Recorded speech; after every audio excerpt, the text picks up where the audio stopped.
अस्सलाम वालेकुम, क्या हाल चाल जी।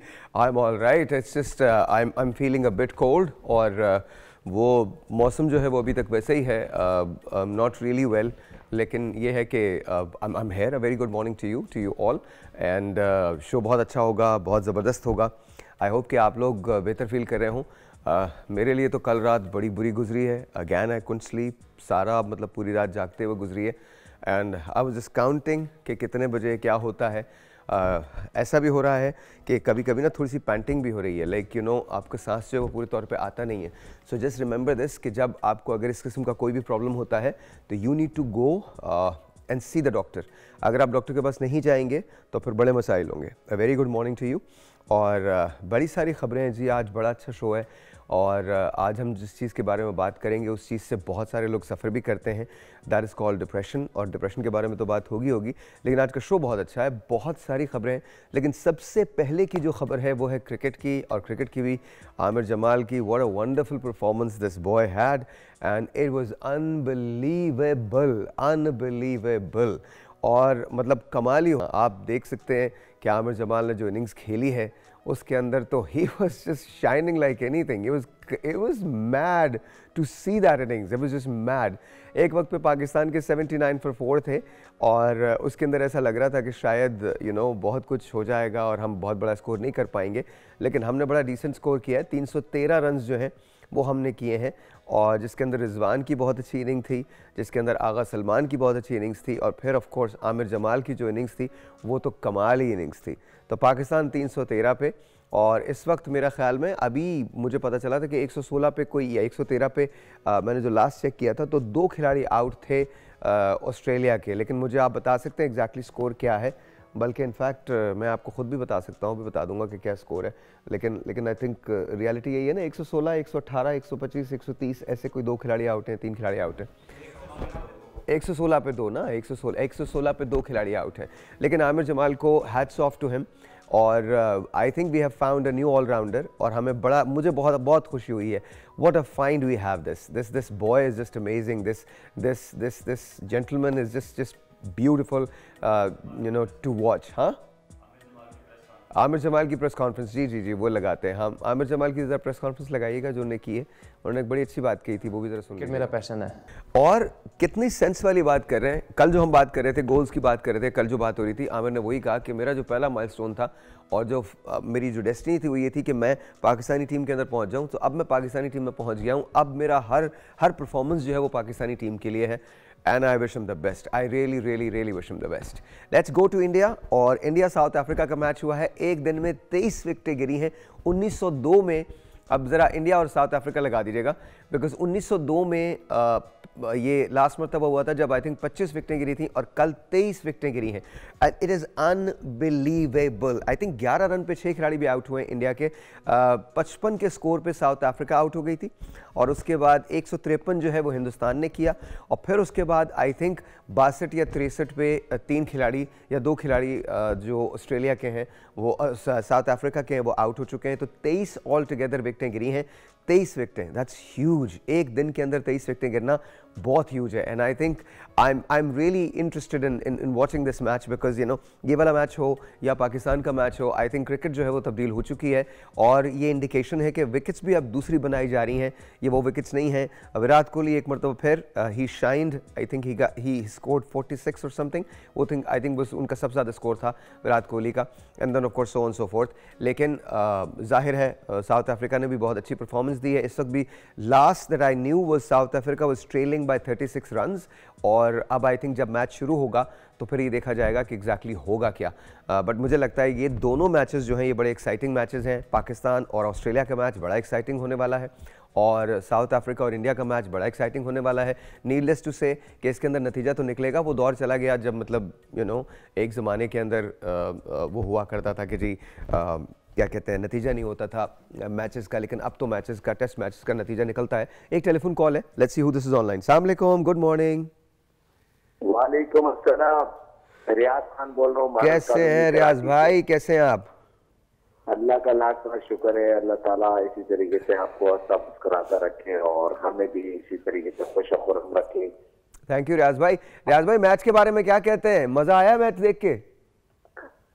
मैच जो है वो ऑस्ट्रेलिया और पाकिस्तान का मैच, आपको पता ही है ऑस्ट्रेलिया की विकेटों पे जो है पाकिस्तानी बैट्समैनों की क्या हालात होते हैं, हाँ। ये सबके सामने ही है। मैं आपको क्रिकेट से मेरा बड़ा लगाव है, और 1996 में या 94 में जब ऑस्ट्रेलिया पाकिस्तान आई थी, हाँ। तो मैं नेशनल स्टेडियम में था। मैंने बहुत करीब से स्टीवा, मार्कवा, लेमन, टेलर, पॉन्टिंग, इनको मतलब ऐसे देखा कि मेरे साथ खड़े थे। तो मैंने इनकी जो फिटनेस देखी है ना, वो एक तरह की दुनिया के हैं ये। हाँ। इनकी फिटनेस लेवल, अब हम ये अब आप है ना, अब आपकी तबियत तो 3 दिन से खराब है, लेकिन आप आ रहे हैं, आप अपनी मेहनत कर रहे हैं, अपने गोलियां खा के कैसे भी आप अपनी परफॉर्मेंस दिखा रहे हैं टीवी पे बैठ के। ऑब्वियसली ये सर, मुझे रियाज भाई मुझे ये बताइए, आमिर जमाल के बारे में क्या कहते हैं? मेरे ख्याल में तो उस बच्चे ने, उसने कमाल इनिंग्स खेली है कल। It was just beautiful to watch him.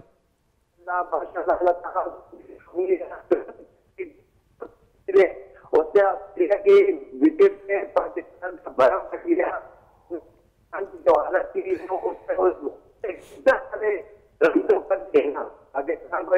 अच्छा, मुझे आपकी आवाज़ नहीं आ रही, तो आई थिंक ये हमारे प्रॉब्लम है हमारा। अच्छा जी, क्रिकेट के ग्राउंड से चलते हैं फिल्म की तरफ। फिल्म में है शाहरुख खान का जिक्र, और शाहरुख खान इस वक्त मेरे ख्याल में हिंदुस्तान के सबसे बड़े, हिंदुस्तान के क्या मतलब दुनिया के चंद बड़े अदाकारों में से एक अदाकार हैं। और उनकी 3 फिल्में बैक टू बैक रिलीज़ हुई, और तीनों फिल्मों ने सुपर डुपर बिजनेस किया है। सबसे पहले रिलीज़ हुई पठान, जो सुपर हिट थी।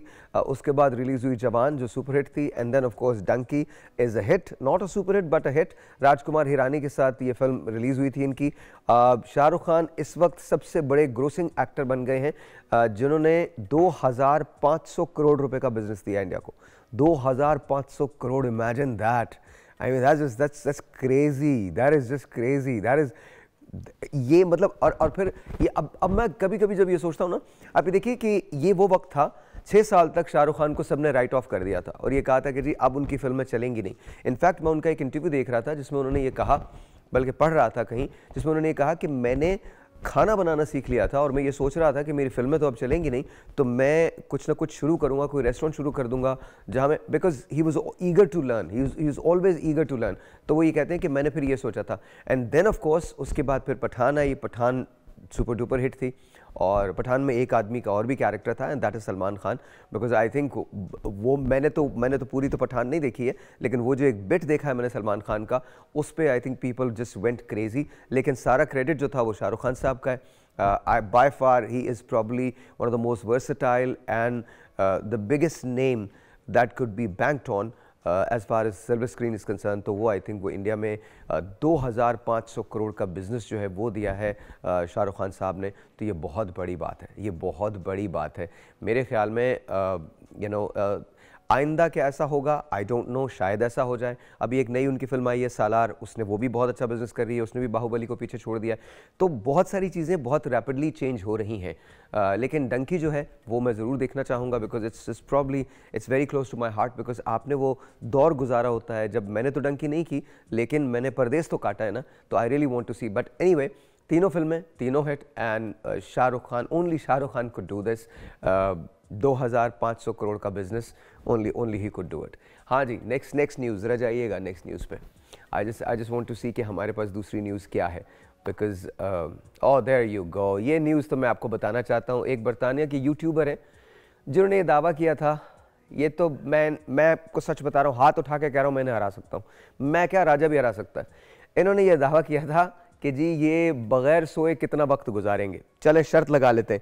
मेरे ख्याल में मैं इस चैलेंज को एक्सेप्ट करता हूं, और मैं राजा से भी कहता हूं, राजा कैन ऑल्सो एक्सेप्ट। ज़रा राजा को बुलाइएगा मेरे पास, राजा को बुलाएं, राजा को बुलाइए। तो वो 36 घंटे तक अपने हाथ मुंह को धोते रहे, और 36 घंटे के बाद वो सो गए। मैं आपको, अच्छा ये तो कहीं रिकॉर्ड तो हुआ नहीं है। राजा इधर आओ, माइक दे दे राजा को, ज़रा माइक दे दें, कोई माइक दे दें, राजा को पता चलेगा।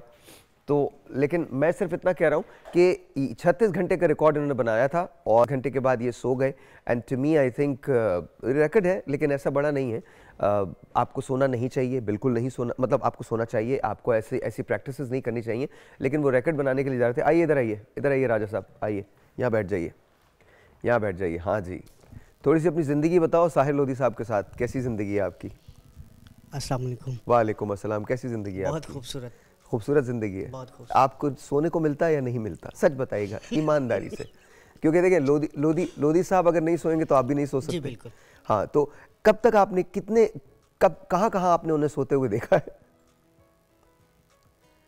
मोस्टली जब तबीयत कुछ बेहतर ना हो तो तभी कोई, वो भी 15 से 20 मिनट, 20 मिनट भी नहीं। हाँ, 12 मिनट हद। 12 मिनट? जी 20 मिनट का बस थोड़ा सा आप रिलैक्स कर लिए, आपने दवा ली है। हाँ, तो 20 मिनट 15 मिनट ठीक है बेटा, कुछ भी नहीं। और उसके बाद बेटे का ये हाल होता है कि बेटा गाड़ी में पीछे बैठा होता है और बेटा सो रहा होता है। बेटा सो रहा होता है। तो हम एक चैलेंज करने जा रहे हैं उस यूट्यूबर को, ठीक है, और तुम मुकाबला करोगे उसका। बस बिल्कुल करूँगा। 36 घंटे वो नहीं सोए हैं। बस मैं 36 का डबल करूँगा। 36 का डबल? जी बस। क्योंकि मैं तो आपके साथ हूँ ना, तो 36 के ट्रिपल भी कर दूंगा बस। अच्छा मैं आपको सच बताऊं, हमने एक बार मुझे अमेरिका जाना था, तुम्हें याद है? जी। अब्दुल्ला भी थे उसके अंदर, हमारे दोस्त थे अब्दुल्ला भी थे और बहुत सारे लोग थे। तो मैं उस ज़माने में शोज़ बड़े रिकॉर्ड करवा के जाता था, मैं रेडियो में रिकॉर्ड करता था। तो हमने मुसलसल 5 दिन रिकॉर्डिंग की थी, मुसलसल 5 दिन कंटिन्यूसली रिकॉर्डिंग की थी, and we did not sleep. और मैं वहीं से, और इन लोगों का ये हाल था कि वहाँ पर ना हमारा 103 का स्टूडियोज़ होता था और ये वहाँ पर ऐसे गिर रहे थे, और मैं वहाँ से डायरेक्टली एयरपोर्ट गया था, और मैं प्लेन के अंदर बिल्कुल नहीं सोता हूँ। सो कहने का मतलब ये है कि ये एक रिकॉर्ड है जो उन्होंने बनाया है 36 घंटे का, बट आई थिंक इससे ज़्यादा जागा जा सकता है, इसमें कोई शक नहीं है। और मैं राजा को कहता हूँ, राजा तुम उनसे रब्ता कर लो, इसी बारे में तुम मिलियनर हो जाओगे आराम से। हाँ सीरियसली, जो तुमने कभी नहीं किया वो तुम अब कर लो। 72 घंटे राजा जागेंगे, और हम कोशिश ये करते हैं कि राजा के साथ ना ये मिल के कुछ प्लान करते हैं। राजा से पहले याद है बचपन में सर्कस में एक आदमी आता था बगैर गद्दी के, वो साइकिल चलाता था, 5 दिन जागता था वो। जी जी। और फिर वो नहाता भी उसी पे 7 दिन। 7 दिन ना? हाँ साइकिल पे ना। तो मैं तुम्हें साइकिल पे नहीं रखूंगा, सिर्फ एक कुर्सी पे बिठा के रखूंगा। बस बस आप पे कुछ भी कर लेंगे। थैंक यू वेरी मच, बहुत बहुत शुक्रिया जी, बहुत बहुत शुक्रिया। सो ये वो रिकॉर्ड है जो उन्होंने बनाया था, but I don't think it's a record. लेकिन प्लीज़ ऐसी कोई कोशिश मत करें, बिकॉज अगर आप प्रॉपर्ली सोएंगे नहीं, आपकी बॉडी को रेस्ट चाहिए, तो ये मसला हो जाएगा। मजाक की बातें और है। मेरे साथ तो आई थिंक एक प्रॉब्लम है ही, शायद उसको इंसोम्निया कहते हैं। इंसोम्निया भी नहीं है, I think my brain does not sleep, मेरा दिमाग सोता ही नहीं। तो आई थिंक, बट आप ऐसी कोई कोशिश मत करें। उन्होंने यूट्यूबर ने वो रिकॉर्ड बनाने की कोशिश की है, 36 घंटे का रिकॉर्ड बना है। आई एम श्योर कि इसको बहुत सारे लोग बीट भी कर, लेकिन प्लीज़ मेरी आपसे रिक्वेस्ट होगी कि आप ये ना करें, बिल्कुल बिल्कुल ये ना करें। अच्छा जी, अगली स्टोरी बताइए मुझे। बगैर सोए हुए कितने दिन तक जागा जा सकता है? बगैर सोए हुए आप जाग सकते हैं जितना मर्जी जागना चाहें। अगर आप अपने ब्रेन को जगाना चाहते हैं तो फिर आप जाग सकते हैं। हाँ जी, अगली स्टोरी पे जाइए। Let me just see. Alright जी, ऑलराइट। अच्छा, वो चाय भी, वो कॉफ़ी भी पी रहे थे, वो मुंह को भी धो रहे थे, वो सब कुछ कर रहे थे, लेकिन फिर भी 36 घंटे से ज़्यादा नहीं जाग सके। हम एक छोटा सा ब्रेक लेते हैं, जब वापस आते हैं तो हम आपको मिलवाएंगे एक ऐसी शख्सियत से जो पाकिस्तान से फ़नकारों को बाहर लेके जाते हैं। राहत फ़तेह अली खान साहब के साथ उन्होंने काम किया है, उन्होंने काम किया है अताउल्लाह खान ईसा खिलवी के साथ। और पाकिस्तानी फ़नकारों के शोज़ जो हैं, अगर वो राहत या आतिफ के शोज़ ना हो या अली के शोज़ ना हो तो कम सोल्ड आउट होते हैं। उसकी वजह क्या है, इसके बारे में जानेंगे, और फिर बात करेंगे डिप्रेशन पे। आपकी कॉल्स को खोलूँगा। देखिए, आज ये बात जान लीजिएगा कि हो सकता है आज आपकी ज़िंदगी तब्दील हो जाए, क्योंकि आज अगर आपने ये डिसाइड कर लिया कि आपको डिप्रेशन है तो आप उसका इलाज करवा सकेंगे। घर में बैठ के इलाज कर सकते हैं, खुद इलाज कर सकते हैं, डिप्रेशन से बाहर निकल सकते हैं। मज़े का शो है, कहीं मत जाइएगा। चाय बनाइए, नाश्ता बनाइए, सामने बैठिए। अभी बात करते हैं ब्रेक के बाद। ऑलराइट जी, वंस अगेन वेलकम बैक, और let's say hello to Sohail Qureshi साहब। अस्सलाम वालेकुम। कैसे सोहेल, आप ठीक हैं? बहुत बहुत शुक्रिया। अच्छा, सोहेल जो है वो प्रमोटर हैं यूके के, यूएस के, बड़े बड़े इन्होंने शोज़ किए हैं। लाला अताउल्लाह खान ईसा खिलवी साहब के साथ इन्होंने शोज़ किए हैं, राहत फ़तेह अली खान साहब के साथ इन्होंने शोज़ किए हैं। अगर कोई फुटेज है तो वो भी दिखा दीजिएगा। कैसे हैं सोहेल, आप ठीक हैं? जी अल्हम्दुलिल्लाह। आपकी चाय सर? थैंक यू, आपकी चाय पड़ी। अच्छा, ये बताइए, हमारे यहाँ अगर जैसे लाला के शोज़ ना हो, या आतिफ के शोज़ ना हो, या आबदा जी के शोज़ ना हो, तो या अली के शोज़ ना हो, तो बहुत ज़्यादा पब्लिक आती नहीं है, आती है लेकिन वो टिकट की प्राइस देने को तैयार नहीं होती। व्हाई इज़ इट, क्यों, वजह क्या है? आई थिंक थोड़ा सा हमारा सपोर्टिंग माइंडसेट होना चाहिए। कि एक नया आर्टिस्ट है अगर, या एक हम डेब्यू टूर कर रहे हैं, तो हमारे सारे प्रोजेक्ट्स में या वन प्रोजेक्ट आफ्टर अनदर हमारे कोई कहीं नहीं जो है ना नए आर्टिस्ट को भी लेके जाना है। हाँ। लेकिन रियलिस्टिकली नया आर्टिस्ट भी एटलीस्ट उसकी अपनी इतनी तो वर्थ हो ना कि वो 50% हमारी एफर्ट उसमें हो, 50% उसके नाम से भी चले। तो अगर तो आप बिल्कुल यू नो ज़ीरो से आप लेके जाएंगे वो तो थोड़ा ज़्यादा मुश्किल हो जाता है हाँ, फिर। हाँ। लेकिन हमने है कि वो मिक्स काम किया है उसमें, और जो बिल्कुल ही आर्टिस्ट होता है ना जिसको ज़ीरो से प्रमोशन चाहिए, फिर उसको हम ऐड करते हैं एक नॉन आर्टिस्ट के साथ, ओके, ताकि फिर उसको वो प्रमोशन मिलती है। तो यूजुअली कितने लोग आते हैं कॉन्सर्ट्स के अंदर? ये तो चाहत फतेह अली खान साहब हैं, इनको कैसे जानते हैं आप?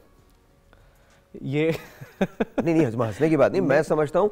देखिए मैं आपको सच बता रहा जी, हूँ, जी। चाहत फतेह अली खान साहब को आप जो मर्जी कहें, जी, जी। वो ही इज आउट देयर। नहीं, आपने पूछा ना वो कैसे जानते हैं आप? और मैं आपको सच बता रहा हूँ, आप बात कंप्लीट कीजिएगा, मैं आपको सच बता रहा हूँ, चाहत साहब जो है ना वो मुझे बड़े अच्छे लगते हैं, मुझे बहुत बहुत बहुत पसंद है जी। नहीं, मुझे खुद ज़ाती तौर पे वो पसंद है। इसकी वजह ये कि पहली बात है कि वो बहुत नफीस शख्सियत के मालिक हैं। दूसरी बात यह है कि तो क्राउड पुलर हैं, क्राउड पुलर हैं, वो देखिए सेल्फ मेड आदमी है वो। हाँ, ये सेल्फ मेड आदमी होना एक बड़ी बात होती है उसमें। हाँ।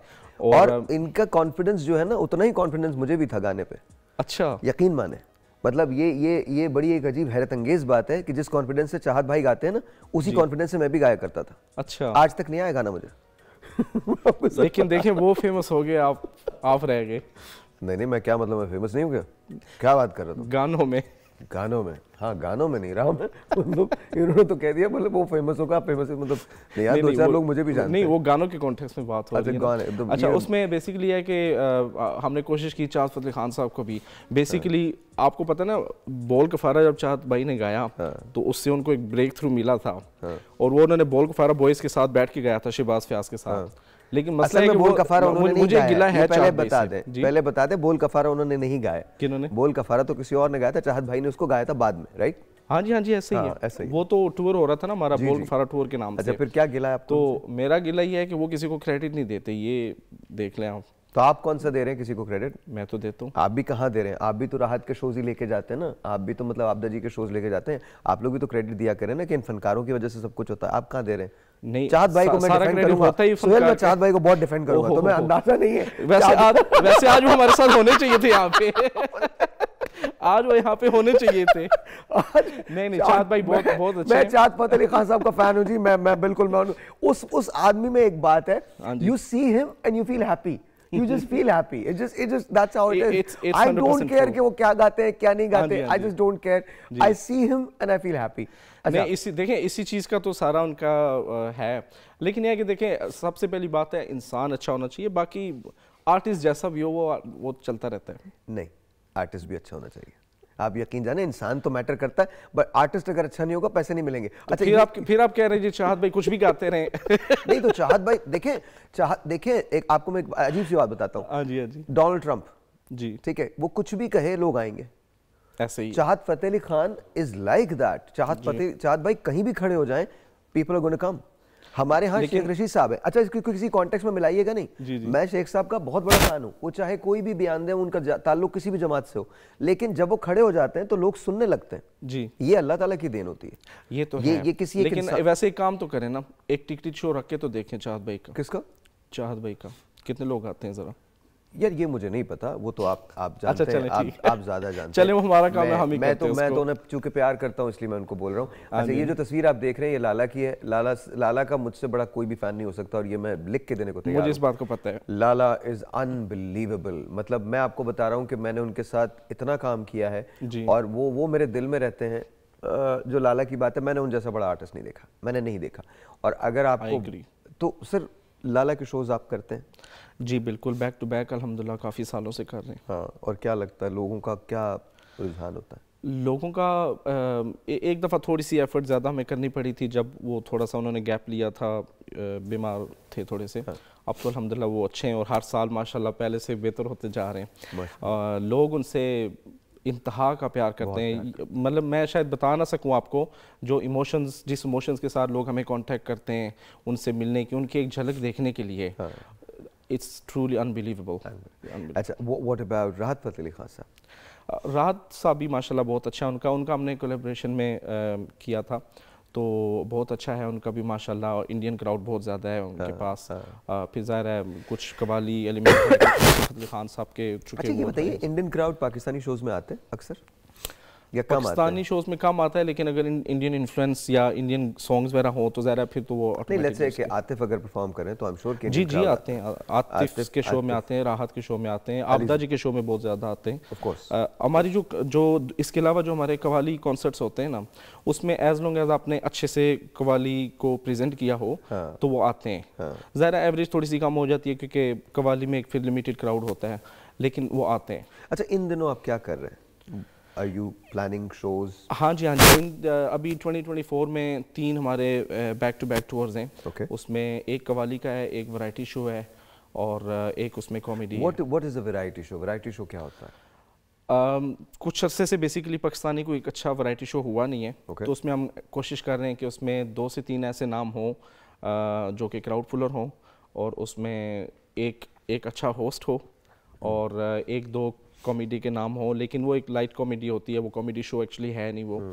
तो वो वैरायटी शो में ऐसा है कि जरा एक बड़ा शो, ज़माने में मोइन साहब और उमर भाई किया करते थे वो वाले शोज, समझ लाइक दिस एक ज़माने में। और जो शोज इंडिया में होते हैं, इंडिया के होते हैं, तो मैंने जितने भी शोज देखे हैं, चाहे वो टेम्पटेशन का टूर हो, चाहे वो कोई और टूर हो, उसके अंदर इसी तरह से होता है कि मोस्टली तो उसमें जो भी लीड आर्टिस्ट होते हैं, जिसमें ऋतिक हैं, आमिर खान हैं, शाहरुख खान साहब हैं और सलमान खान है, वही उसको होस्ट भी कर रहे होते हैं, वही परफॉर्मेंस भी दे रहे होते हैं। लेकिन वो भी एक वैरायटी शो सा बन जाता है। बिल्कुल ऐसी वैरायटी शो, और उसमें है कि समथिंग फॉर एवरीवन, ये बेसिकली उसमें कॉन्सेप्ट होता है। Okay. तो अगर आप एक चीज़ को देखने जाते हैं तो आप श्योर अगर एक अच्छा टैलेंट है, एक अच्छा कंटेंट है, तो उनको ये अच्छा लगेगा कि कुछ चेंज हो के 3 घंटे में ज़ाहिर आप एक ही सिंगर को भी नहीं सुन सकते, और फिर ये होता है कि क्राउड हमारे यहाँ सुहेल, सॉरी टू जी आपका कथा कलामी माफ, हमारे यहाँ इन दोनों बड़ा रिवाज है कि हम मीट एंड ग्रीट बड़ा कर रहे हैं। मुझे समझ में नहीं आता meet and greet, what is meet and greet? Meet and greet का मतलब क्या होता है? मीट एंड ग्रीट का मतलब ये है कि आप एक रेस्टोरेंट के अंदर जा रहे हैं, आप अपने आर्टिस्ट को लेकर जा रहे हैं, लोग आ रहे हैं, सेल्फीज खिंचवा रहे हैं, is that what it is? I don't know. Not really, basically एक तो मीट एंड ग्रीट होता है जो हम म्यूजिकल कॉन्सर्ट्स में करते हैं या कवाली कॉन्सर्ट्स में होता है कि परफॉर्मेंस के बाद, but that's after the show ना, ये तो सब जगह है, ये तो सब जगह है। हाँ जी, लेकिन जो आप कह रहे हैं ना एक्सक्लूसिव मीट एंड ग्रीट, अगर आप अच्छे शो की बात करें उसमें मैं आपको उसका रीजन बताता हूँ। यूएस में क्या है, यूएस में अक्सर ऐसा हुआ है, बिकॉज बहुत सारे लोगों ने मुझसे रब्ता किया कि मीट एंड ग्रीट के लिए आप चले जाएं, तो I don't want to do that जी। मतलब नहीं, आप देखें, सबसे पहली बात है कि आपको पता होना चाहिए वो प्रोमोटर का कैलिबर क्या है। वो वाकई आपको रेस्टोरेंट में लेके जाके कहीं वो सेल्फियाँ ना खिंचवाना शुरू कर दे। जो actual exclusive meet and greet shows होते हैं ना, यूके में भी हमने कुछ किए हैं, कुछ और दोस्त हैं वो भी करते हैं, तो उसमें होता है कि एक्सक्लूसिव आपके ज़ाहिर टेबल सीटिंग होती है, डिनर होता है, आप स्टेज पे बैठेंगे, आप उनसे बात करेंगे, क्वेश्चन आंसर सेशन होगा, तो एक आपका एक अच्छा जो है ना उसमें एक पार्टिसिपेशन होती है, सिर्फ पिक्चर्स लेना नहीं होता, और ये अच्छे वेन्यू में होता है। But why you need to perform, you are an artist, you need to perform first and then उसके बाद आप meet and greet करें ना। this is what my thing is। अच्छा, अगर एक फिल्म एक्ट्रेस है, अब उसने 1-2 डायलॉग बोल देने जो उसके मशहूर हैं, लोग उनसे इंटरेक्ट करना चाहते हैं, तो बेसिकली वो ये कॉन्सेप्ट होता है कि may be something like you can't perform on the stage. अब जैसे कोई शायर है, अब उसने 1-2 शेर ही सुनाने, अब वो बट शायर इज डिफरेंट दो, शायर इज डिफरेंट। नहीं, उनके भी मीट एंड ग्रीट्स होते हैं। बिल्कुल ठीक है, वो मैं समझता हूँ, मैं अपनी अंडरस्टैंडिंग के लिए कह रहा हूँ कि हमारे जो बहुत बड़े बड़े आर्टिस्ट हैं, फनकार जो हैं, वो भी मीट एंड ग्रीट करते हैं। तो मुझे ये बेसिक कॉन्सेप्ट नहीं पता था, अभी आपने मुझे बताया कि ये कॉन्सेप्ट ये है कि वहाँ वो डायलॉग्स भी बोलते हैं, इंटरैक्ट भी करते हैं। ये करने वाले पे बहुत डिपेंड करता है कि जो आपका प्रमोटर है बेसिकली, उसके ऊपर बहुत डिपेंड करता है ये। ओके, तो उसमें भी क्राउड अच्छा आता है, लोग आते हैं? जी, लोग आते हैं, लोग बड़ा लाइक करते हैं, क्योंकि ऐसे इंटरेक्शंस भी लिमिटेड ही होते हैं, बहुत लिमिटेड होते हैं ना, बिकॉज आपकी एक्सेसिबिलिटी नहीं है। जी 10 में से 9 शो आपके म्यूजिकल होंगे या परफॉर्मेंस रिलेटेड होंगे, तो एक इस तरह का होगा फिर। अच्छा ओके। यूएस के अंदर आई थिंक रिवाज जो है वो थोड़ा सा डिफरेंट है। यूएस के अंदर पाकिस्तानी आर्टिस्ट जो है, स्पेशली जो ड्रामा इंडस्ट्री से ताल्लुक रखते हैं, उसमें अक्सर जो शोज़ होते हैं वो मीट एंड ग्रीट होते हैं, और फिर बहुत कम ऐसे शोज़ होते हैं, जाहिर है उसमें जैसे राहत भाई हैं या आतिफ हैं या आपदा जी हैं या अली हैं या कुछ और लोग हैं, आसिम हैं, तो ये इन लोगों के तो कॉन्सर्ट्स होते हैं, लेकिन बाकी जो होते हैं वो। अच्छा, पहले के कॉन्सर्ट्स में और आपके कॉन्सर्ट्स में फ़र्क क्या है? मेरा कोई इतना लेंथी कैरियर नहीं है सच, लेकिन जितना मैंने देखा है, अगर तो आप बात करें ना यूके की, तो उसमें पाकिस्तानी इंडस्ट्री में थोड़ा सा हमने अंडरमाइन किया हुआ था अपने आर्टिस्ट को। फॉर एग्जांपल अगर इतना बड़ा आर्टिस्ट जा रहा है उसको एक अच्छे थिएटर में, कॉन्सर्ट हॉल में जाना चाहिए। आप बात करें अगर कवाली की, कवाली तो बिल्कुल ही रुक गई थी ना जब लेजेंड आर्टिस्ट गुजर गए, अल्लाह को प्यारे हो गए, अजीज़ मियाँ साहब, साबरी ब्रदर्स, नुसरत फतेह अली खान साहब। तो वो तो कवाली में तो एक बहुत बड़ा गैप था 23-25 साल का। तो अब जब कवाली इन सालों में जाती थी तो वो भी किसी भी वेन्यू में, किसी भी आप छोटे से हॉल में, इस कोने में आर्टिस्ट को बिठा दें, 10, 15, 20, 30 लोग बैठे होंगे। Seriously? हाँ जी, हाँ जी। तो अब जो है अल्हम्दुलिल्लाह हमने जो सिलसिला दोबारा शुरू किया है उसमें हम 2 टूर कर चुके हैं। एक शहबाज फयाज कवाल का है, उसमें एक इमरान अजीज़ मियाँ साहब का है। तो उसमें हमने कोशिश की कि दोबारा उस लेवल पे जाए जिसमें कॉन्सर्ट हॉल्स में शोज़ हों, टिकट बिके, जिसके पास 25 पाउंड 30 पाउंड हैं वो अपना टिकट लेके जाके शो देख सकता है, रादर देन कि उसने एक प्राइवेट इवेंट बुक करना। तो सुहेल कितने लोग आते हैं यूजुअली? मिनिमम 300-400 का शो हो जाता है, आप किसी भी आर्टिस्ट को लेके जाएं, और अगर अच्छा आर्टिस्ट है तो फिर 800-1000। अभी जब हम जैसे वैरायटी शो प्लान कर रहे हैं वो मिनिमम 2000 लोगों का है। 2000 लोगों का? जी, इंशाल्लाह उसमें 2000 ऑडियंस होगी। अच्छा, और जैसे लेट्स से कि आतिफ के शोज होते हैं, देन राहत के शोज होते हैं, तो उसके अंदर फिर क्राउड और ज़्यादा होता है? जी, राहत और आतिफ के शोज़ में एटलीस्ट 4 से 5000। That's beautiful. हाँ जी, डिपेंड करता है उन्होंने गैप कितना दिया है between the last show and this show. Okay, that also depends. और यूजुअली टिकट की प्राइस क्या होती है? Starts from 30-35 and then it goes up to about 150-200 pounds। हाँ जी, हाँ जी। Very nice, very nice, lovely meeting you sir. Same बहुत here बहुत जी। खुशी हुई। और दिस इज़ योर प्लेटफॉर्म, आप जब भी अपना शो लेके जाएं, I want to promote Pakistani artist and Pakistani shows. आप जब भी अपना शो लेके जाएं, आप हमारे पास आएँ, हम आपको यहाँ, बिकॉज आई थिंक हम इंग्लैंड में भी जाते हैं, लाइव भी जा रहे होते हैं, तो रिक्वेस्ट ये है कि आप प्लीज़ दोबारा तशरीफ लाइए, और जब भी आपका शो हो तो हम उसको बाकायदा प्रमोट करेंगे, बिकॉज मैं आपका प्रोग्राम बल्कि देखता हूँ और मैं इस चीज़ को बहुत अप्रिशिएट करता हूँ कि आई विश के सबकी सोच आप जैसी हो, आपके प्लेटफॉर्म जैसे हो, सारे प्लेटफॉर्म जिसमें हम अगर पाकिस्तान को प्रमोट कर रहे हैं तो उसमें पाकिस्तानियों को नज़र भी आए कि वो एक्चुअली हो क्या रहा है। अच्छा, खुद कभी गाया आपने? नहीं, इतना कभी नहीं? मुझे चाहत फतेह अली खान नहीं बनना। अबे यार क्या मतलब चाहत फतेह अली खान नहीं बना यार, मतलब सुहेल लड़ाई हो जाएगी यार, मतलब अच्छा बंदा है यार वो। मुझे नहीं, मैंने कब कहा बुरा बंदा है? मैंने कहा मैंने चाहत नहीं बनना। चाहत नहीं बनना। देखिए, मैं सुहेल कुरैशी बन सकता हूँ, मैं वही कोशिश करता हूँ। आप चाहत अली खान नहीं बनना चाहते? नहीं।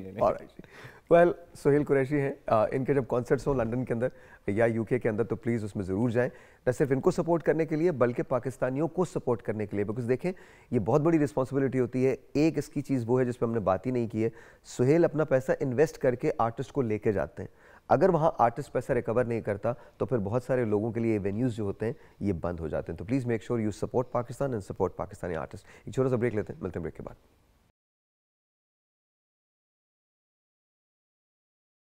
जी, अस्सलाम वालेकुम, वंस अगेन वेलकम बैक। और अब जो शो शुरू होगा तो वो तो बड़ा ही कमाल होगा, बिकॉज सिंपल बात यह है कि डिप्रेशन बहुत सारी तरह का होता है और मुझे लगता है कि हम सबको कहीं ना कहीं कभी ना कभी डिप्रेशन ज़रूर हो जाता है।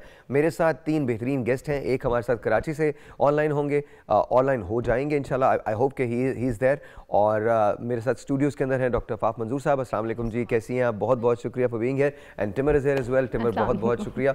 आपका नाम इतना खूबसूरत है, मतलब it's just different, it's very different, it's very very different. And let's say hello to, I hope Nadeem Maulvi साहब, are you listening to me? Sir, आवाज़ आ रही है? नहीं, अभी नहीं है। अच्छा जी, ये बताइए डिप्रेशन, अच्छा आ रही है। वालेकुम अस्सलाम, कैसे हैं आप? ठीक है नदीम भाई? हेलो, अच्छा ठीक, दैट्स फाइन, दोबारा कनेक्ट कर लीजिए।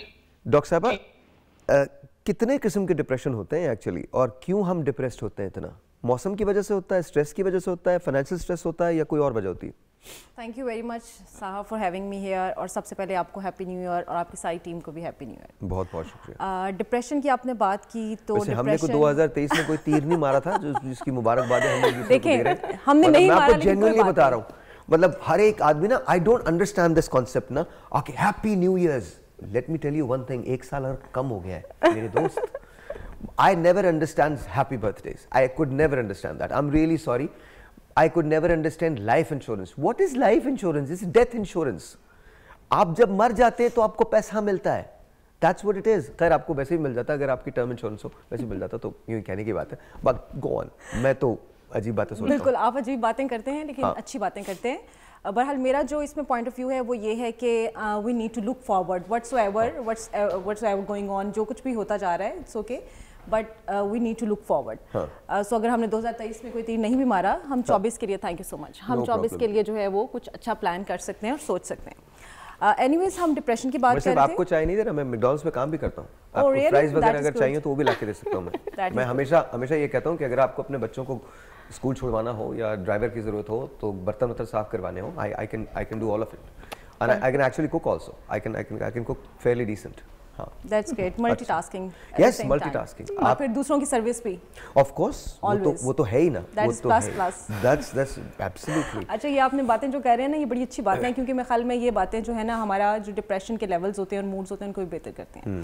सो ये भी एक अच्छी अप्रोच है कि बजाय इसके कि आप डिप्रेशन क्या है उस पर बात करते रहें, why we shouldn't talk about in a happy way कि ये क्या है और कैसे है.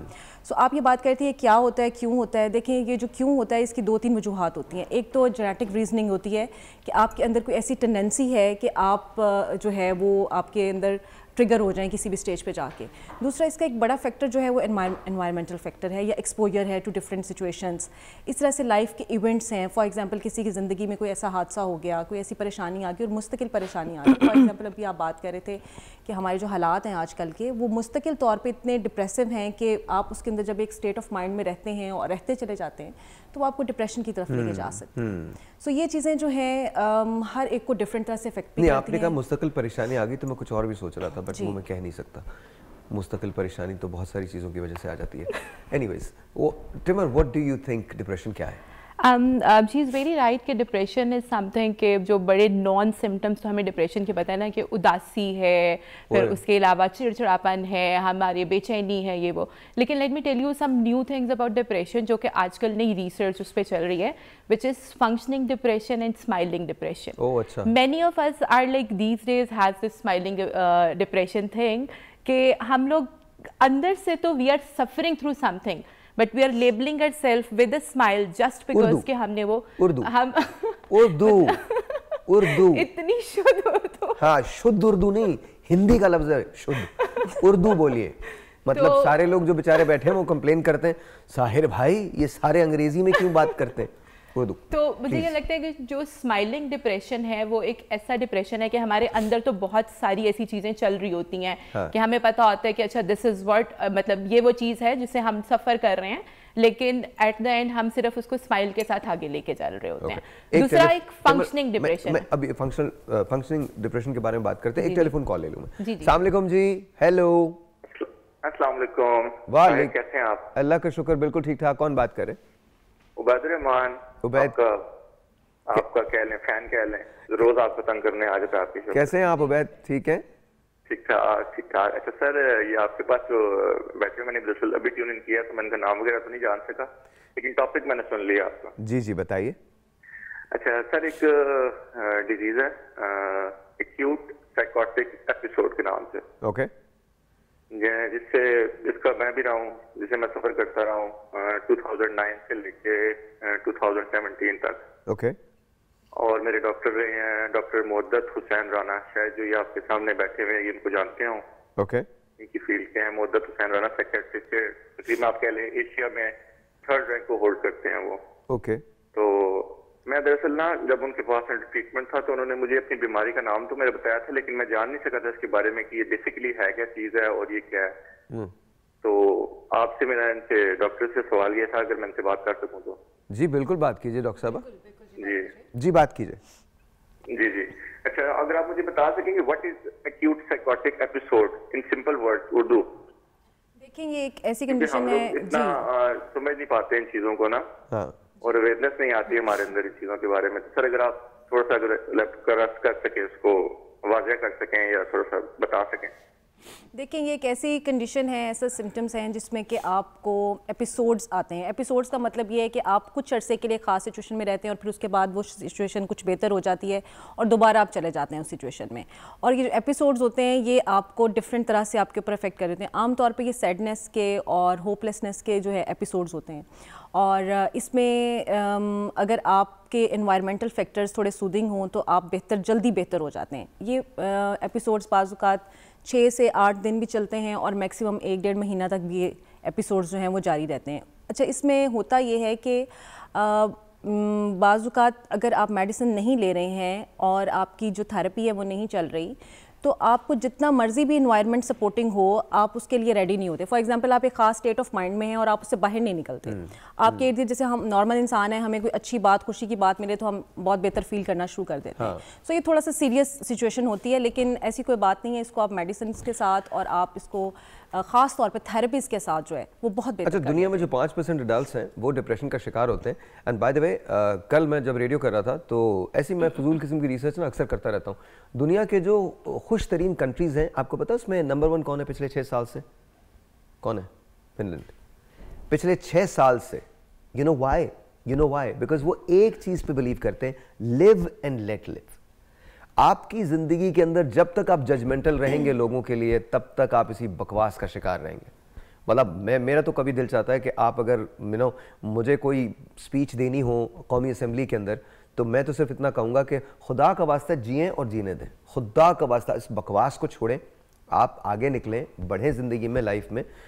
ये जो आप अपने गले से लगाए रखते हैं ना लोगों के बुग़्ज़ को, इसको अपने दिल से बाहर निकालें। आप कभी प्रोग्रेस नहीं कर सकेंगे अगर आप अंदर जेलसी फील करते रहेंगे। आप कभी प्रोग्रेस नहीं कर सकते। इसने ये कपड़े पहने हुए हैं, इसने ये गाड़ी चला ली है, इसने ये घड़ी पहनी हुई है, इसके इतने पैसे हैं, वो उस शक्ल का है, वो उस शक्ल की है, उसका ये मज़हब है, उसकी ये ज़ात है, उससे शादी हो सकती है, उससे शादी नहीं हो सकती। मुझे माफ़ कर दें, छोटी सी ज़िंदगी है, 60-70 साल 80 साल आप ज़िंदा रहते हैं, उसके बाद ऊपर चले जाते हैं। उसके अंदर आप इतनी बड़ी बड़ी बातें करते हैं, इस कदर बहुत बड़ी बड़ी बातें प्लीज़ नहीं करें। डिप्रेशन होना गलत नहीं है, डिप्रेशन में रहना गलत है। आप डिप्रेसिव हैं, इट्स ओके। पूरी दुनिया में बहुत कुछ इवेंट्स ऐसे होते हैं, मेरी ज़िंदगी के अंदर हुए, यार मैं डिप्रेस हो गया, बट देन ब्रेक। आज मत बुला करो, सिर्फ इशारा कर दिया करो, वरना फिर सबको पता चलता ना। ब्रेक लेते हैं जी, जब भी कोई अच्छी बात करने लगो हमारे मुल्क में वक्फा आ जाता है। वैसे तो हमारे मुल्क में वक्फे पे बिलीव ही नहीं है। जिन जगहों में वक्फा लेना होता है हम वहाँ नहीं लेते, और जहाँ नहीं लेना होता वहाँ वक्फे आ जाते हैं। ब्रेक। अस्सलाम वालेकुम and let's talk to Nadeem Maulvi साहब। नदीम साहब अस्सलाम वालेकुम, कैसे हैं आप सर? ठीक ठाक है? वालेकुम अस्सलाम जी, अल्हम्दुलिल्लाह। ऑलराइट नदीम भाई, डिप्रेशन क्या होता है? हमारी कौम जो है वो इतनी ज़्यादा डिप्रेस्ड क्यों है? Why is it?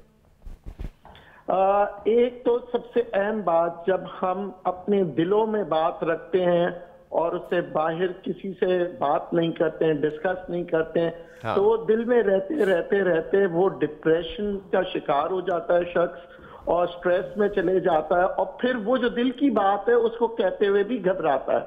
हाँ। कि मैंने ये कह दिया तो उसका रिएक्शन आ जाएगा। हाँ। मैंने ये, वो फियर बिल्डअप इतना हो जाता है हाँ। कि फिर इंसान जो है वो खामोशी की दुनिया में चला जाता है और फिर अपने आप से जंग लड़ता रहता है कि क्या मैं सही हूँ, क्या दुनिया सही है, क्या लोग जो मुझसे बातें कर रहे हैं वो सही है, मैं गलत हूँ। इस कश्मकश के अंदर अपने आप से जब लड़ने लगता है तो फिर एक वक्त आता है कि वो खामोशी की दुनिया में चले जाते हैं और फिर डिप्रेशन। अच्छा नदीम भाई मुझे बताइए, गुर्बत की वजह से डिप्रेशन हो सकता है, पैसे की कमी की वजह से डिप्रेशन हो सकता है? देखिए, दो चीजें हैं डिप्रेशन जो है। एक तो आपकी जरूरियात होती है, वो नीड्स एंड वांट्स, एक ख्वाहिशात होती है। तो ये दो अहम चीजें होती हैं, मगर इन दोनों के ऊपर काबू पा सकते हैं कि अगर खुशहाली हो। आप देखिए, जिस घर के अंदर खुशहाली नहीं हो, बेशक अरबोपति आदमी हो, वो डिप्रेशन में होता है। हाँ। ये डिप्रेशन की जो बीमारी है सिर्फ गरीबों की नहीं है। हाँ। बड़े बड़े अमीर आप देखें हवाई जहाजों में बैठे हुए, फर्स्ट क्लास का ट्रैवल कर रहे हैं, हाँ। वो भी डिप्रेशन में। हाँ, बड़े बड़े आर्टिस्ट आप देखें डिप्रेशन की वजह से खुदकुशी कर लेते हैं। हाँ। तो ये कोई गरीबों की बीमारी नहीं है। हाँ। ये सिर्फ अंदरूनी जज्बात जो है आपके, जब आप किसी से डिस्कस नहीं करेंगे। और दूसरी बात ये होती है, नेगेटिव लोगों में ना बैठें।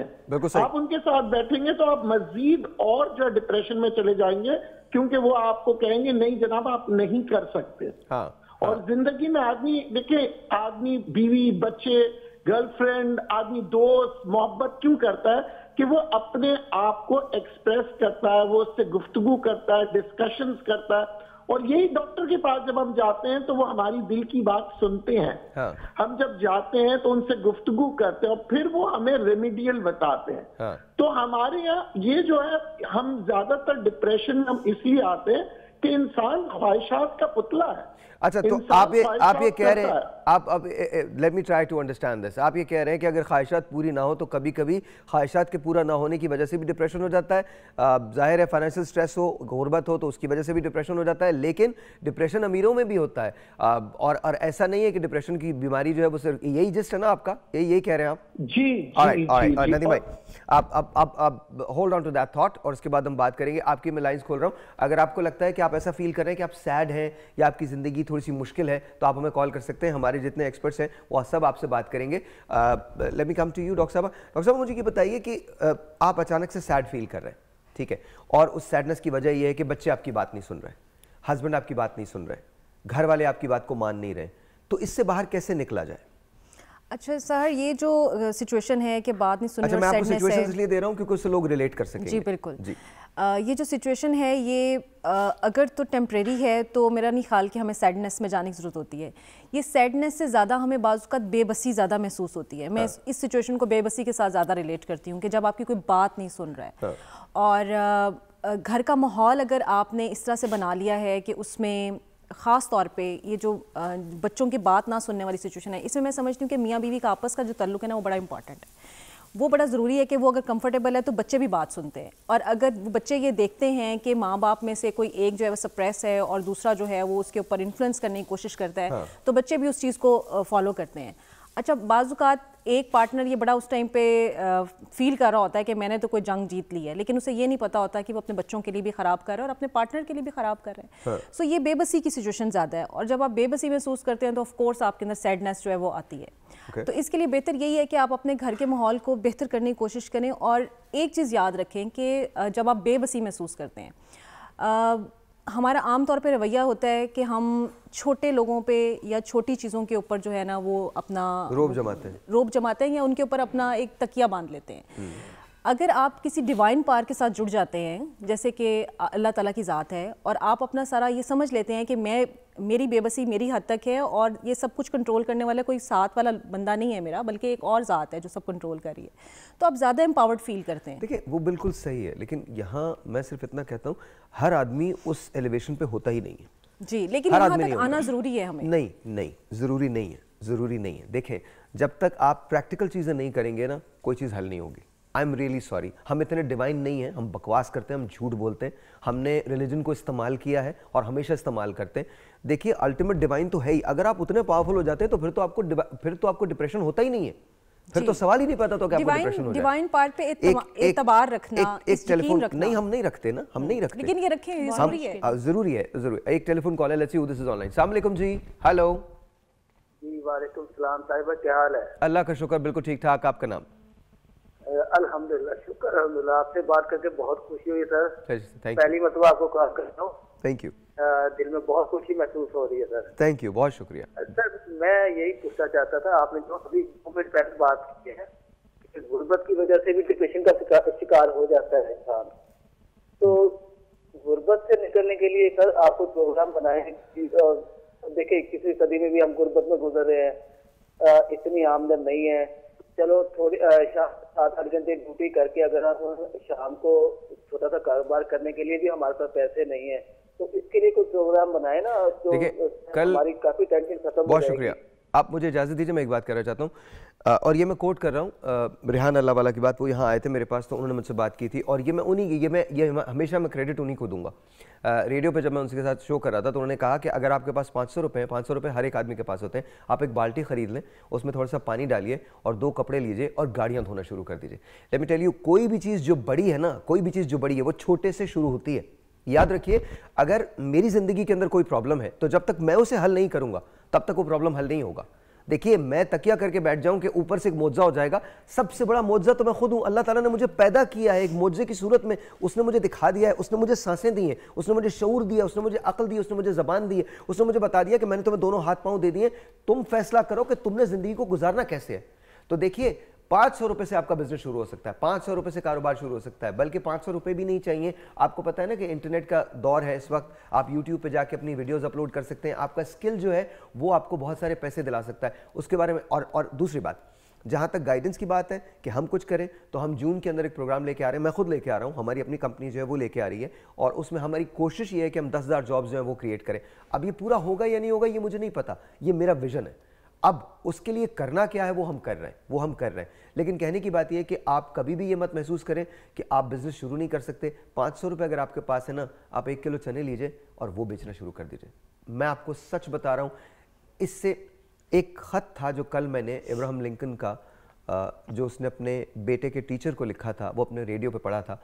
टेलीविज़न वो मीडियम नहीं है, आपको मेरा रेडियो सुनना पड़ेगा इन सारी बातों को समझने के लिए। काश कि मैं वो ख़त आप लोगों को पढ़ के सुना सकता। उसका उर्दू तर्जुमा था, वो मैंने पूरा आधे घंटे का ख़त पढ़ा था, बिकॉज अंग्रेज़ी के साथ साथ उर्दू का तर्जुमा भी करना होता है। उसमें बस ये याद रखिएगा, उसका जिस्ट क्या था पूरे ख़त का, कि दुनिया में ईवल भी है और गुड भी है, आपको दोनों को समझना पड़ेगा, दोनों को समझना पड़ेगा, और आपकी प्रॉब्लम्स का हल सिवाय आपके किसी और के पास नहीं है। Coming back to you.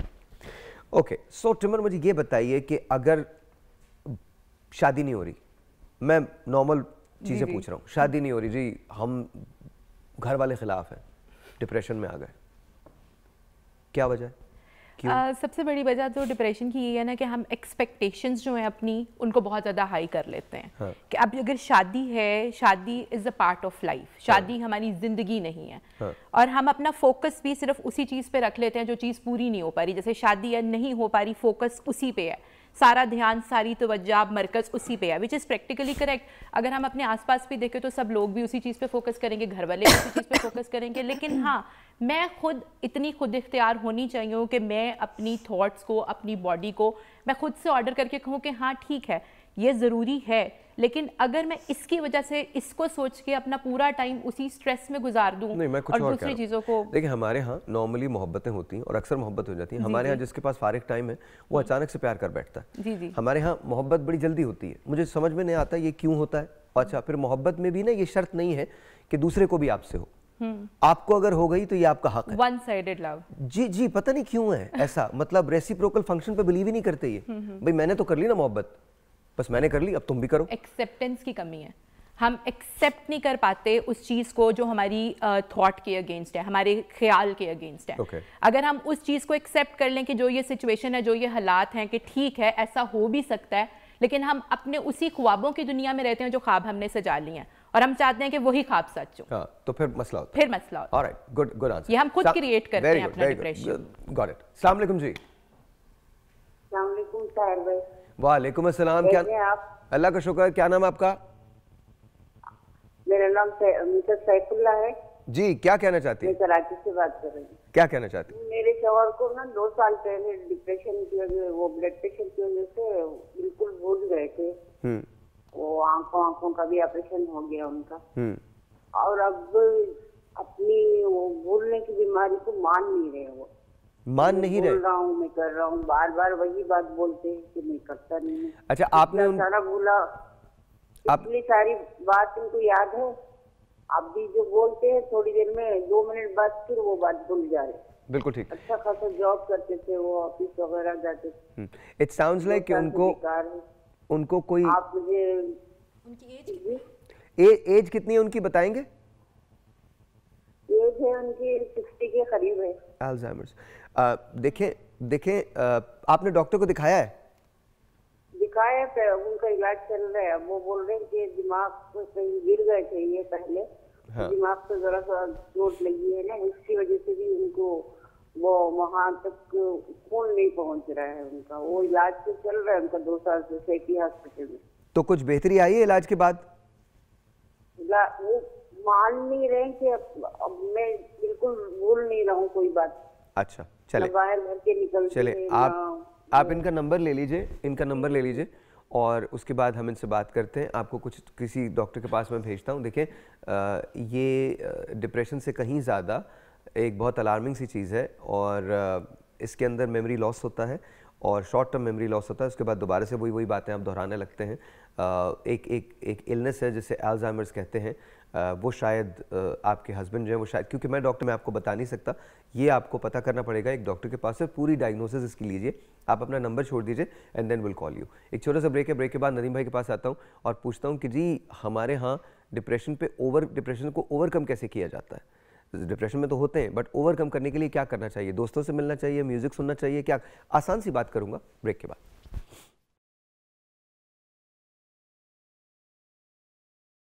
थोड़ा सा इसको लूज़ कर लीजिए प्लीज़, आपको रिक्वेस्ट करता हूँ मैं बार बार। मुझे पता नहीं क्यों अच्छे लगते हैं ऐसे अशार, हालांकि कभी ज़िंदगी में ऐसे अशार नहीं पढ़े थे, लेकिन अच्छे लगते हैं। मैं प्यार लिखती रही वो प्याज पढ़ता रहा, मैं प्यार लिखती रही वो प्याज पढ़ता रहा, एक नुक्ते ने मेरी मोहब्बत का सालन कर दी। क्या बात है, क्या बात है। आदाब आदाब आदाब आदाब। वाह वाह। वो मिली भी तो कमरा इम्तहान में, वो मिली भी तो कमरा इम्तहान में, अब हम नकल करते या मोहब्बत। आदाब आदाब, बहुत बहुत शुक्रिया। नदीम भाई कैसे हैं आप, ठीक है? अल्लाह का शुक्र है जी। अच्छा नदीम भाई ये बताइए कि जाहिर है बहुत सारे मसाइल होते हैं, मोहब्बत की वजह से भी डिप्रेशन होता है। कभी कभी हमें ऐसा लगता है कि शायद हम इस दुनिया के लिए पैदा ही नहीं हुए। हम में से अक्सर लोगों को ये लगता है, हमें लगता है हमारे साथ दुनिया में सबसे बुरा हो रहा है, दुनिया में सब लोग हमारे खिलाफ हैं, कोई ना कोई दुश्मन हमारे पीछे लगा हुआ है, हमें जो जिंदगी मिलनी चाहिए थी वो मिली ही नहीं है, और उसकी वजह से हम डिप्रेस हो। हम अपने आप में हीरो होते हैं, विक्टिम होते हैं अपने ही। तो बताइए इससे कैसे निकला जाए सर? देखिए, सबसे पहली बात यह कि कोई ना कोई ऐसा शख्स होगा जो आपकी बात को सुनेगा, समझेगा। हाँ। आपने उसकी तलाश करनी है। और नाउमीदी जो है ना, इंसान को डिप्रेशन में ले आती। यार ये हो ही नहीं सकता।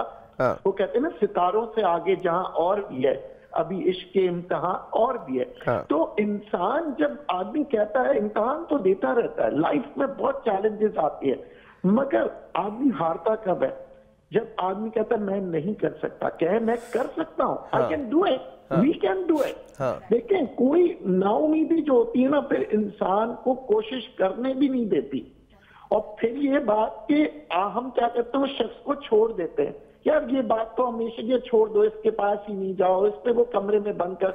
नहीं, मैं वो बात नहीं कर रहा, मैं नदीम भाई वो बात नहीं कर रहा, मैं तो ये बात कर रहा हूँ, अक्सर लोग जिससे पूछिए आप, वो ये कहता है कि जी बस मुझे तो ज़िंदगी जो मैंने जैसे गुजारनी चाहिए थी, जो ज़िंदगी मुझे मिलनी चाहिए थी वो नहीं मिली, हर एक आदमी मेरा दुश्मन है, मुझे ऐसा लगता है कि जैसे हर शख्स मेरे खिलाफ ही होता है, मेरा तो कोई काम भी नहीं हो पाता, मैं जो कुछ करने जाता हूँ। तो इन चीज़ों की वजह से भी डिप्रेशन मुसलसल रहता है।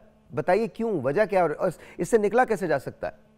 देखिए, इससे इस तरह से निकला जा सकता है, अगर आप समझते हैं कि सारी दुनिया जो है ना मेरे खिलाफ है, हाँ, तो फिर आप निकले उस दुनिया में उस एक शख्स को तलाश करने के लिए जो कि आप समझते हैं कि वो आपकी सुन लेगा। और जब उस एक आदमी की तलाश में निकलेंगे तो आप देखेंगे ये 100 आदमी जिनके बारे में आपको गलतफहमी थी, वो गलतफहमी दूर हो जाएगी और आपको ऐसे लगेगा आहिस्ते आहिस्ते कि नहीं, ये मेरी सोच गलत थी और ये लोग तो बहुत अच्छे। क्यों? लेकिन प्रैक्टिकली जब तक आप किसी से मिलते नहीं है, मुलाकात नहीं करते, नहीं होता। आप घर के अंदर बैठे दुनिया खराब है, दुनिया में तो जाएं।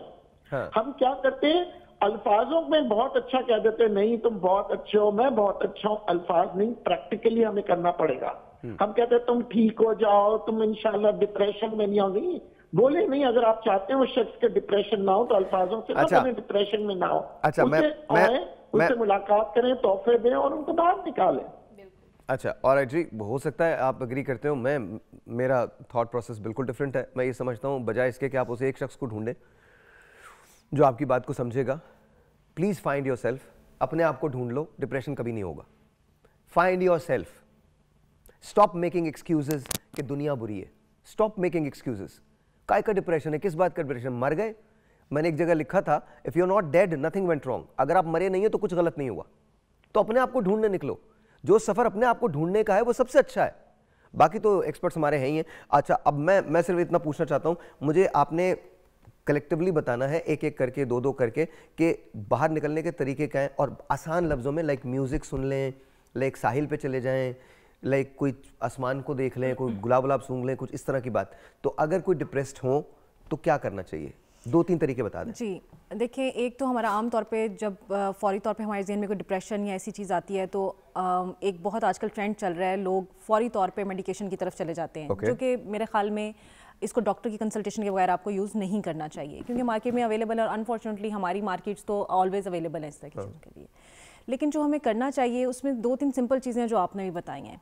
देखिए नेचुरल एंटी डिप्रेसेंट्स, जहाँ डिप्रेसेंट्स भी हैं वहाँ नेचुरल एंटी डिप्रेसेंट्स भी हैं। अब ये छोटी छोटी सी चीज़ें, जब तक आप अपने आप को फिक्स रखेंगे किसी भी सिचुएशन में, आप डिप्रेशन से बाहर नहीं आ सकते। एक तो ये है कि आपने अपने आप को समझने की कोशिश करनी है कि आपकी इस टाइम ज़रूरत क्या है। आपको छोटे काम, फॉर एग्जांपल जैसे आपने कहा कि दिन में आप बेड से एटलीस्ट निकलें, मौसम जैसा भी है, गर्मी है तो उसको एंजॉय करें, सर्दी है तो उसको एंजॉय करें। अब उसके एंजॉय करने के मुख्तलिफ तरीके हैं। आप कहेंगे गर्मी में वैसे एंजॉय करें, आप आइसक्रीम खाएं, ठीक है। सर्दी है आप कॉफ़ी पिएं, चाय पिएं, कावा पिएं। आपके पास दूध भी नहीं है, आप कावा भी बना के पी सकते हैं। आप किसी भी चीज़ को कैसे एंजॉय करते हैं। फॉर एग्जांपल हम ये कहते हैं live in the moment, but how you live in that moment is different. आपने उस मोमेंट को कैसे जीना है। फिर सबसे बड़ी बात ग्रेटिट्यूड। अभी कल परसों हमारे घर में बात हो रही थी, तो माय मदर वाज सेइंग कि पहला ज़माना था तो लोग पूछते थे कि आपका क्या हाल है, तो फौरी तौर पे लोग कहते थे अल्हम्दुलिल्लाह अल्हम्दुलिल्लाह। मतलब कोई कैसा भी है, मतलब गांव में रह रहा है, शहर में रह रहा है, जितनी भी उसकी इनकम है। और अब अगर किसी से भी पूछ लें तो सबसे पहले कहेगा यार ना पूछो कि क्या हालात चल रहे हैं। अब ये ग्रेटिट्यूड जो है आपके अंदर, ये एक सेंस ऑफ एकम्प्लिशमेंट डेवलप करता है। तो करना क्या चाहिए डॉक्टर साहब? देखिए सिंपल चीजें मैं आप एंजॉय करें, मतलब बाहर निकलें, जाएं, दोस्तों में रहें, पॉजिटिव लोगों के साथ रहें। देखें जैसे इन्होंने भी बात की, ये बड़ा ज़रूरी है।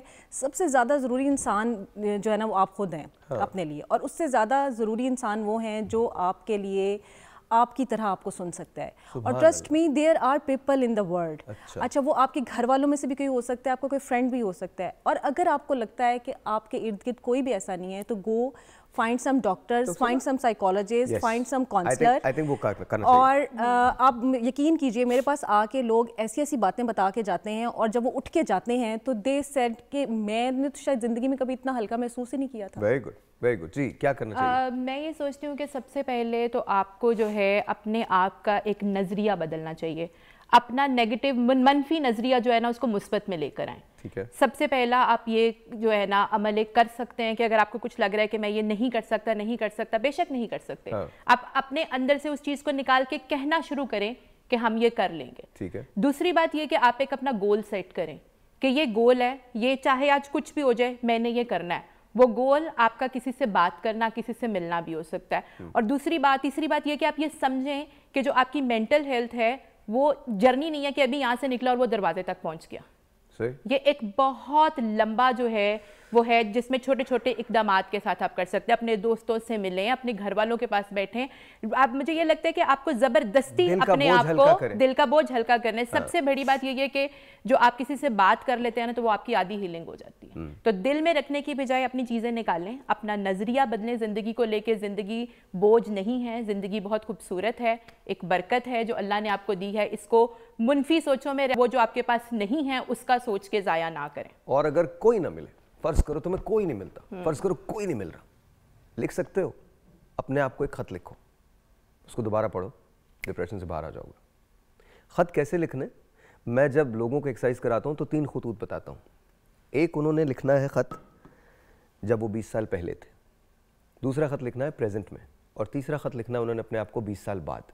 अब ये एक प्रोसेस है, उसके लिए मेरा रेडियो सुना करो, तुम्हें पता चल जाएगा मैं क्या बातें कर रहा हूँ। बट ये अंडरस्टैंड कर लो, अगर खत भी नहीं लिख सकते, पढ़ना लिखना भी नहीं आता, रिकॉर्डर तो होता है ना आपका स्मार्टफोन के अंदर, ये तो होता है, इसके अंदर अपने आप से बात करो, कहो और अपने आप को बताओ कि तुम किस चीज़ से गुजर रहे हो। जिस वक्त तुम ये बता दोगे ना उस वक्त तुम्हारे दिल का बोझ हल्का हो जाएगा। जब दिल का बोझ हल्का हो जाएगा तो चीज़ें आसान हो जाएंगी। ब्रेक लेते हैं। और आज जी अस्सलाम वालेकुम, वंस अगेन वेलकम बैक। और एक telephone call, let's see who this is online. अस्सलाम वालेकुम। वालेकुम सलाम। साहिब कैसे हैं आप? ठीक है, अल्लाह का शुक्र। अरसलान बात कर रहा हूँ लाहौर से। कैसे हैं अरसलान, आप ठीक हैं? जी बिल्कुल ठीक ठाक। मुझे डिप्रेशन के बारे में सवाल करना था कि ये कोई भी मेरी बात होती है, वो चाहे मैं अपने वालिदैन कोई अपना आइडिया या अपने दोस्तों से, तो वो मुसलसल जब भी मैं शेयर करता हूँ ना तो वो डिनाई करते रहते हैं, तो जिसकी वजह से मतलब वो समझ नहीं पाते किसी बात को। वो दोस्त भी हैं, मतलब वो वालिदैन भी हैं। ओके। तो इसके बारे में कुछ मैं नदीम भाई से पूछता हूँ, आप होल्ड कीजिए, मैं नदीम भाई से। नदीम भाई, इनका मसला ये है कि ये जब भी अपने वालिदैन से कोई चीज़ डिस्कस करना चाहते हैं तो पहला उनका जवाब होता है नो में। तो ये बिहेवियर हमारे यहाँ बेतहाशा होता है और उसकी वजह से बच्चों के अंदर डिप्रेशन आ सकता है कि वालिदैन मेरी बात नहीं सुन रहे। वजह बताइए। देखिए, अगर वालिदैन बात नहीं सुन रहे हैं तो आप उससे आर्ग्यूमेंट ना करें, बहस मत करें, और अब आप अपनी बात को मनवाने के लिए ऐसे कुछ काम करें कि उनको खुद नुमाया तौर पे नजर आने लगे। कि अगर फर्ज करें कोई भी चीज होती है, हम क्या करते हैं, हर चीज में हम कहते हैं कि फौरी तौर पर मैं हासिल कर लूं, ठीक है।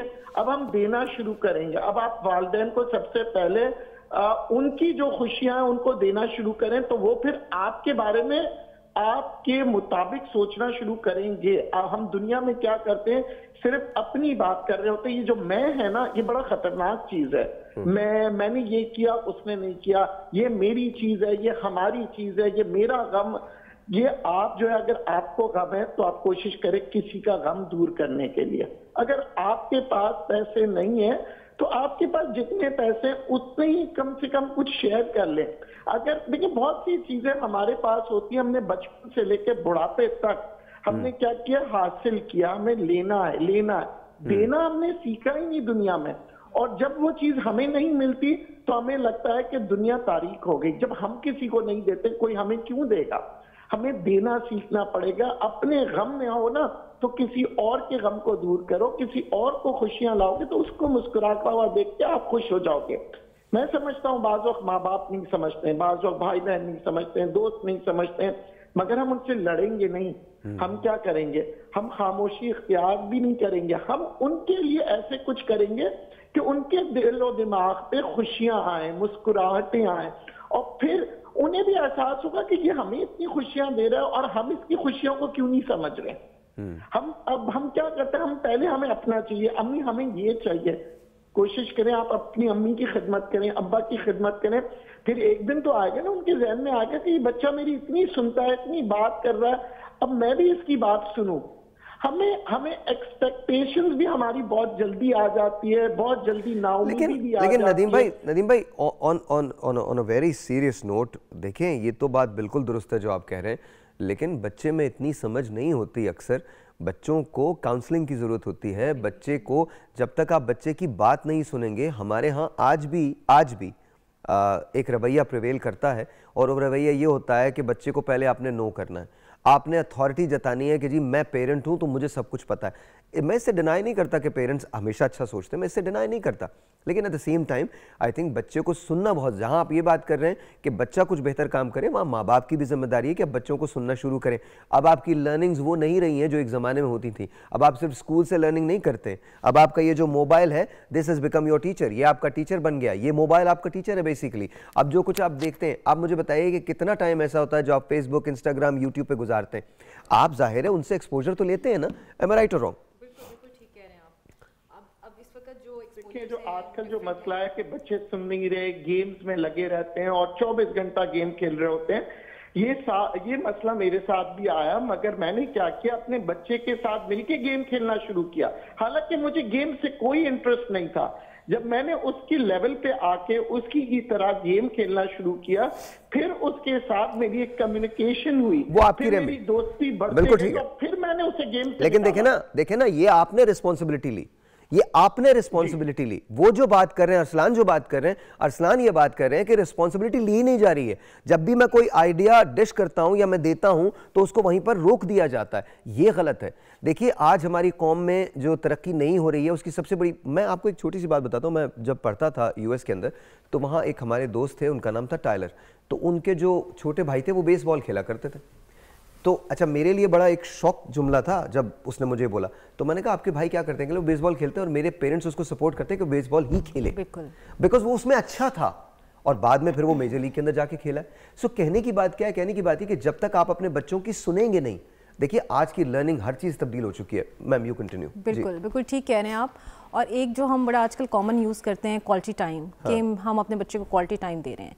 अच्छा, क्वालिटी टाइम को ये हम समझते हैं कि हम उसे स्कूल का काम करवा रहे हैं, हम उसकी तरबियत कर रहे हैं, उसको सिखा रहे हैं, उसको बता रहे हैं क्वालिटी टाइम है। क्वालिटी टाइम असल में ये है कि आप उसके टाइम में जाके जब वो चीज़ें करते हैं तो उसको तब लगता है कि ये क्वालिटी टाइम है, यानी जो चीज़ें उसको पसंद हैं, जो उसको समझ आती हैं, जो उसका इंटरेस्ट है, हम उस टाइम को क्वालिटी टाइम समझते हैं जो हमारा इंटरेस्ट है। अच्छा, बच्चों में भी डिप्रेशन होता है? बिल्कुल होता है, बिल्कुल होता है। और असल में इसको हम ये, अगर डिप्रेशन ज़्यादा साइकोलॉजिकल इलनेस कह लें, तो बच्चों के अंदर साइकोलॉजिकल इलनेस होती है, और उसके सिर्फ जो आउटकम्स हैं वो डिफरेंट होते हैं, यानी उसके जो सिम्टम्स हैं वो डिफरेंट होते हैं। असल में डिप्रेशन का जो ज़्यादा ताल्लुक होता है ना, वो हमारी माजी के साथ होता है, हमारी मेमोरीज के साथ होता है या हमारे एक्सपोजर्स के साथ और एक्सपीरियंसेस के साथ होता है। अब जो बच्चे होते हैं उनकी चूंकि ज़िंदगी का लाइफ स्पैन आप कह लीजिए कम होता है और उसके हवाले से उनके फिर एक्सपीरियंसेस भी मुख्तलिफ होते हैं, तो उनका जो सिम्टम्स हैं। ब्रेक लेनी, ब्रेक के बाद इसको हम यहीं से कंटिन्यू करेंगे। नदीम भाई, करूंगा मर्दों में किस किस्म का डिप्रेशन होता है, और टेमर आपसे सवाल है खवातीन में किस किस्म का डिप्रेशन होता है। नॉर्मल सवाल है, दोनों से करूंगा ब्रेक के बाद। ऑलराइट जी, once again welcome back. I am with Zahid भाई। अस्सलाम वालेकुम सर। ये आज आपने हिमालयन ब्रेकफास्ट बना दिया है? जी बना दिया सर, बहुत कमाल बना है, बहुत ही कमाल हिमालयन ब्रेकफास्ट, बहुत कमाल। फुल ऑफ प्रोटीन है, चीज़ है इसके अंदर, अंडा है, और क्या क्या चीज़ें हैं? बॉइल्ड एग हैं, हाँ, आइसबर्ग हैं, ओह वाओ, और मोज़रेला चीज़ है। सर दिखा तो दें, क्लोज तो उसका closeup. Oh there you go, that's beautiful. क्या लग रहा है यार, ज़बरदस्त है, ज़बरदस्त है। अच्छा, इसका बनाने का तरीका जो है वो भी आपको साथ में मिल रहा है। आप हमें फेसबुक, इंस्टा पे फॉलो भी कर सकते हैं, और हमारे यूट्यूब को जाके सब्सक्राइब भी कीजिए। और ऑफ कोर्स मारफा ज़रूर जाएं, बिकॉज मारफा इज़ जस्ट अमेजिंग, वाकई अमेजिंग है। जी बिल्कुल। और फिर वो दोबारा से कैरियोके नाइट रखनी चाहिए। जी करेंगे ज़रूर। वो सर्दी के मौसम में और जमील भाई, if you are watching this, Jameel भाई, we are fan of you, there is no question about it. Jameel से बेहतर कोई भी नहीं गा सकता। जी एक्सीलेंट, उस दिन तो मजा ही बहुत, मजा ऑलराइट जी, थैंक यू वेरी मच, बहुत बहुत शुक्रिया। ओल्ड सॉन्ग्स एंड जमील भाई, thank you so much. Nadeem भाई, टाइम बिल्कुल नहीं होगा, मुझे बताओ मैं कौन कौन से डिप्रेशन होते हैं सर? मर्दों में बेतहाशा डिप्रेशन होते हैं। आवाज नहीं आ रही नदीम भाई? मर्दों में बेतहाशा डिप्रेशन सर, अभी भी नहीं आ रही आवाज। आप सबसे अंदर मुझे दीजिए, यहाँ पर आवाज नहीं आ रही मेरे पास। अच्छा चलिए, हाँ अब आ रही है, अब आ रही है जी, बताइए सर। मर्द को आम तौर पे जीनी समझा जाता है, बहन जो है वो जिन समझा जाता है। जिन? बहन, जी हाँ जिन।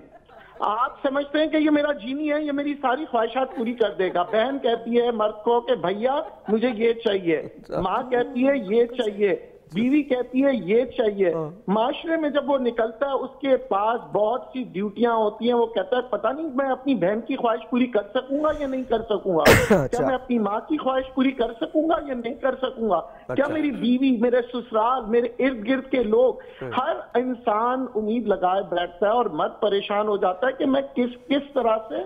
जबरदस्त सर, जबरदस्त, थैंक यू। टाइम बिल्कुल नहीं होगा। खवातीन में, खवातीन का डिप्रेशन, इन्हीं की बात को रिलेट करके बताऊंगी। अगर इन्होंने कहा कि मर्दों को जिनी समझा जाता है, तो औरतों को भी मशीन से कम नहीं समझा जाता। बिल्कुल सही है कि जल्दी स्पीड खाना भी बना दो, बच्चे भी पैदा कर दो।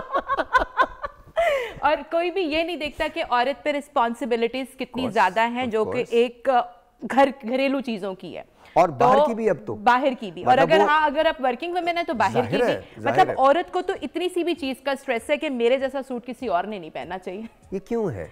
देखिए, ये हमारे अपने बनाए हुए स्ट्रेस है। तो औरतों में मुख्तलिफ किस्म के स्ट्रेसेस आ जाते हैं, जिसमें से वन ऑफ द यही कि उनको जो मशीन समझ दिया जाता है, तो वो अपनी उस फ्रस्ट्रेशन में उम्मीदों पे पूरा उतरने के लिए कि अगर बहू है तो सास। अच्छा, बट मुझे ये बता दीजिए, आप जैसे सूट अगर कोई और पहन ले तो क्या फर्क क्या पड़ता है? कुछ लोगों को नहीं पड़ता, लेकिन कुछ लोगों को पड़ता है। कि मतलब जैसे मैं हूँ, I should be unique, I should be different. You are unique. Just because एक आदमी ने आप जैसा कपड़ा पहन लिया does not mean that you are not unique. Alright जी, वेरी क्विकली 10 सेकंड्स मैम। किस पे बात करनी है? मेरे ख्याल में बच्चों पे बात टिप करें। दे दीजिए बस, कोई भी एक टिप। अच्छा, टिप तो ये है कि देखें, ज़िंदगी जो है मुख्तसर है, ज़िंदगी खूबसूरत है। आपकी अपनी ज़िंदगी से ज़्यादा इम्पॉर्टेंट कोई चीज़ नहीं है। Thank you. अपनी ज़िंदगी को जीने की कोशिश करें, अपने लिए आसानियाँ पैदा करें, और आप ये भी याद रखें कि डिप्रेशन कहीं आप नहीं, कि आप भी किसी के डिप्रेशन की वजह बन सकते हैं। और सिर्फ एक मुस्कुराहट जो है, एक मुस्कुराहट के साथ ज़िंदगी जिए। सिर्फ मुस्कुराहट आपके बहुत सारे मसले हल कर सकती है। कुछ भी करो, चकदे फटे, मुस्कुरा के जिए, जियो और जीने दो। कल मिलेंगे, तब तक के लिए खुदा हाफिज, बाय बाय।